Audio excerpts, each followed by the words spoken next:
বছৰৰ শেষ দিনটোতে শিক্ষয়িত্ৰী উপাসনা কলিতা আৰু ছাত্ৰ আছিক আহমেদৰ সাম্প্ৰতিক সময় নামৰ গ্ৰন্থ উন্মোচন। শিক্ষয়িত্ৰী আৰু ছাত্ৰই মিলি লিখি উলিয়ালে এখনি গ্ৰন্থ।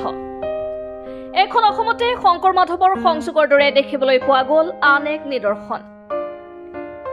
ইউক্লিড ছিনিয়ৰ ছেকেণ্ডাৰী স্কুলৰ চৌহদত ৰঙিয়া বিহপাৰা গাঁৱৰ শিক্ষয়িত্ৰী উপাসনা কলিতা আৰু নলবাৰী জিলাৰ বৰভাগৰ ৰাইমাধা গাঁৱৰ যুৱক আছিক আহমেদৰ সাম্প্ৰতিক সময় নামৰ এখন গ্ৰন্থ উন্মোচন কৰা হয়।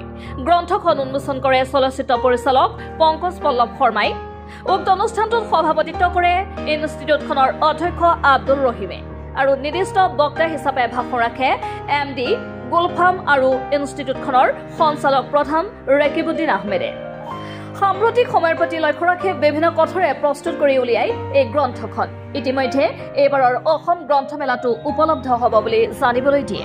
প্ৰাক্তন ছাত্ৰ ইউক্লিড ছিনিয়ৰ ছেকেণ্ডাৰী স্কুলৰ প্ৰাক্তন ছাত্ৰ আছিক আহমেদ আৰু আমাৰ বিদ্যালয়ৰ সমাজতত্ব বিভাগৰ শিক্ষয়িত্ৰী মাননীয়া উপাসনা কলিতা দুয়োগৰাকীয়ে আজি প্ৰথম আৰু দ্বিতীয় খণ্ড কৰি সাম্প্ৰতিক সময় নামেৰে এখন গ্ৰন্থ লিখি উলিয়াইছিলে আৰু সেইখন আজি মই ইউক্লিড ছিনিয়ৰ ছেকেণ্ডাৰী স্কুলৰ প্ৰায় 750 ছাত্ৰ ছাত্ৰীৰ মাজত আনুষ্ঠানিকভাৱে উন্মোচন কৰি গৌৰৱবোধ কৰিছোঁ।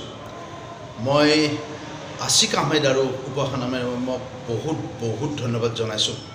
আচলতে তেওঁলোকে এটা নিদৰ্শন দেখুৱালে যে কেনেকৈ সদায় এটা দুটা কথা লিখি থাকিলে বা সদায় একোখন গ্ৰন্থ পঢ়ি থাকিলে কেনেকৈ তেওঁ লিখাৰ কাৰণে উৎসাহিত হ'ব। আৰু মই নিজেই প্ৰত্যেকখন গ্ৰন্থ উন্মোচন অনুষ্ঠানলৈ গৈ মই প্ৰথম উন্মোচনী গ্ৰন্থখনেই মই কিনি পেলাই মই ৰাইজলৈ এটা আবেদনো জনাওঁ যে আহক গ্ৰন্থখন আপুনি কিনক আৰু তেতিয়াহে যিগৰাকীয়ে গ্ৰন্থখন লিখে তেওঁ উৎসাহিত হ'ব। পুনৰবাৰ মই দুজনলৈ বহুত ধন্যবাদ জনাইছোঁ।